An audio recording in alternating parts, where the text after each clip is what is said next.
few weeks ago, U.S. District 3 Representative Kevin Kiley hosted a virtual town hall with approximately 25,000 participants. He fielded questions covering Social Security, education, fire mitigation, and social programs. In the world of politics, what leaders say often doesn't match how they vote. Politicians can make bold promises on the campaign trail and in public speeches, but their voting records sometimes tell a different story. We have been busy breaking down the questions and responses from the town hall and how Representative Kiley actually voted versus what he said. Our first topic from the March 17th town hall is the Meals on Wheels program, the national organization that supports more than 5,000 community-based programs across the country dedicated to addressing senior hunger and isolation. Meals on Wheels receives funding from a mix of sources, including private donations, state and local governments, and federal programs like the Older American Act and Community Development Block Grants. The Nevada County Meals on Wheels program will turn 50 years old next year. Annually, they serve more than 100,000 meals here in Nevada County. The Trump administration and the Republican-led Congress have recently targeted funding cuts that would impact the programs that provide financial support for Meals on Wheels. During Kiley's recent virtual town hall meeting, Anna from Nevada County, an employee for the Meals on Wheels in Western Nevada County, voiced concern about how the current funding freeze will put the program in jeopardy and hurt the most vulnerable population. Let's listen to the exchange. We've gotten zero to little communication from any of our representations in government on what we should expect in terms of federal funding. So what should Meals on Wheels in Nevada County expect from our representatives or from the federal government when it comes to long-established federal funding to feed our housebound seniors, whom we are their only resource not to starve?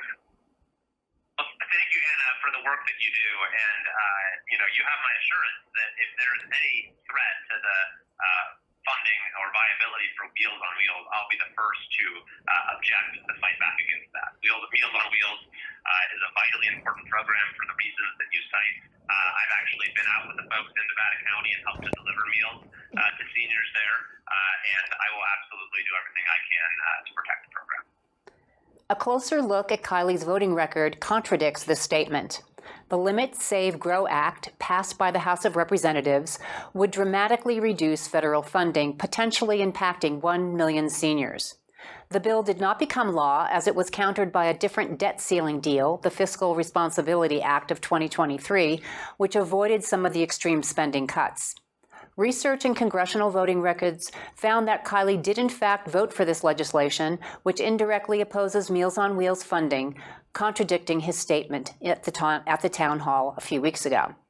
To reach out to Kevin Kiley, call 916-724-2575 or toll free at 888-406-3855.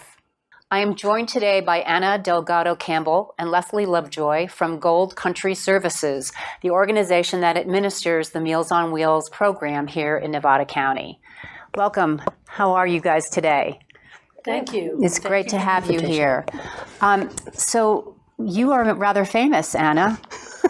Accident. So first thing I want to know is how did you get to ask a question on that town hall virtual call? Because I had a couple friends who were on that call. We were kind of doing it together, and they had punched in the codes. So did you know you were going to be picked in advance, or? Nope. Okay.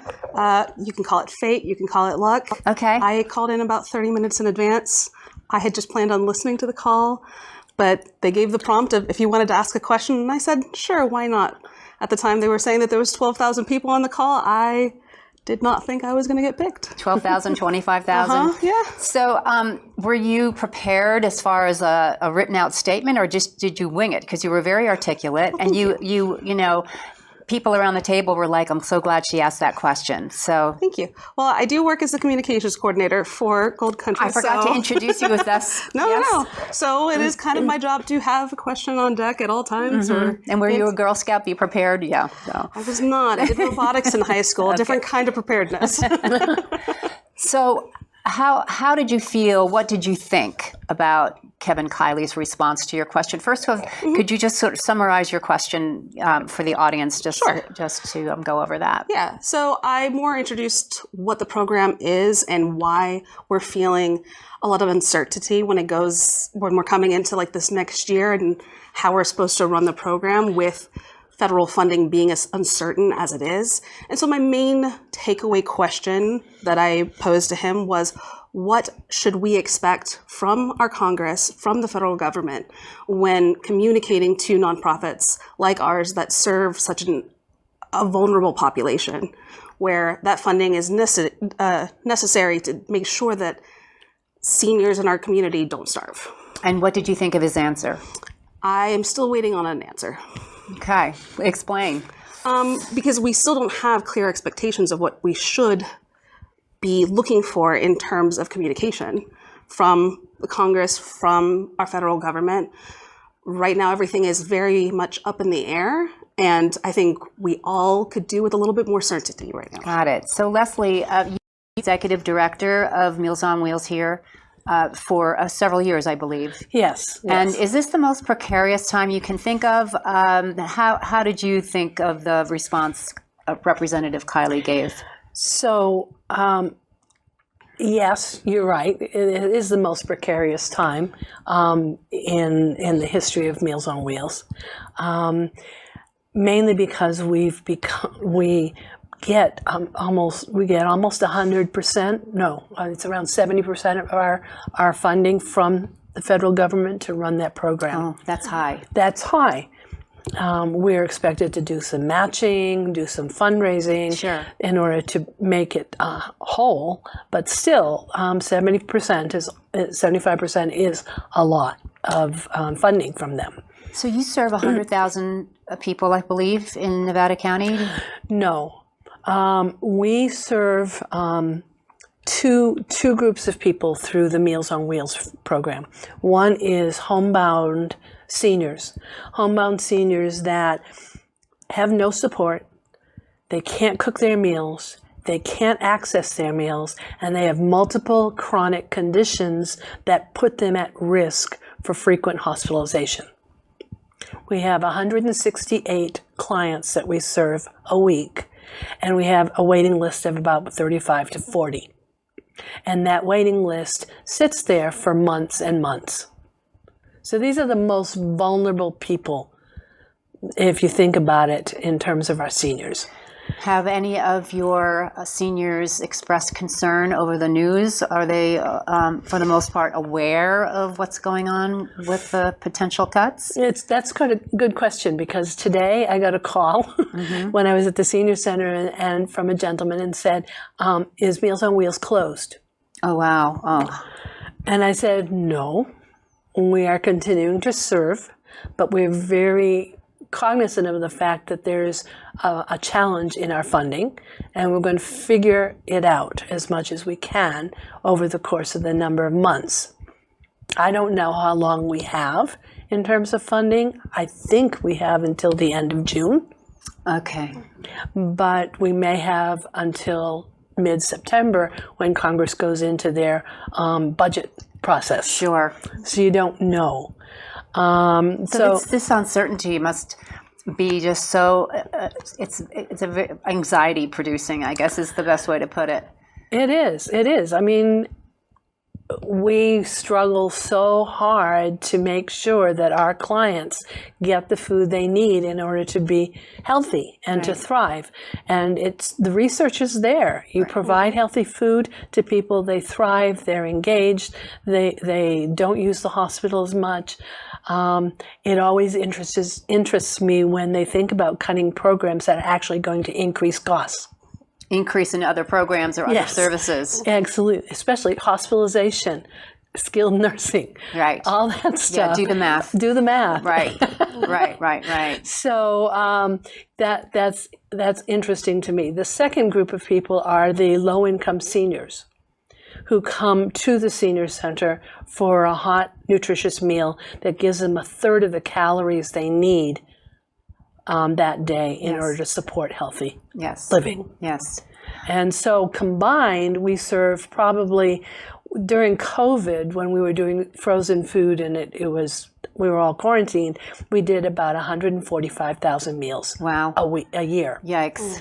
Now we're down because of the going back to baseline to about 60,000 meals. It's a lot of food. That's a lot of food. It is. Yes. What can we as a community do to support you, and make our voices heard, to Congressman Kiley and other representatives? What do you suggest? What do you need? Well, I think there's two ways to go about this, because it's a challenge, and I like challenges. So one challenge is, how do we do this program without federal funding? Right. So we're exploring those options. And When you say we, is there a board that the board, or community input? yeah, and the organization, how do we do this without? Okay. And so we're exploring that avenue. There are a number of programs that we've contacted to figure out how they do it. And so we'll be working on that end to see if clearly whatever happens, even if we still have federal funding, we know it's going to be less. Right.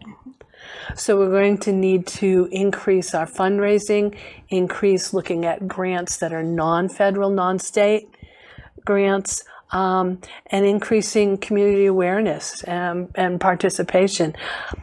Feeding people is a community issue. Yes.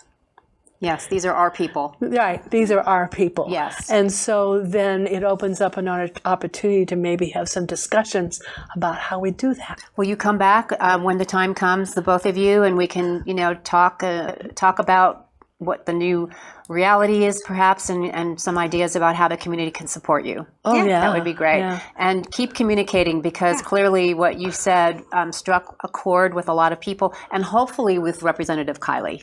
Yeah, well, they can always check out all the things that we have to say that I put together on social media or on our website. And there's already a lot of ways that they can come out and support us. You can check us out on Facebook or our website. And the thing is, Representative Kiley knows our clientele because he's come and delivered meals. Okay.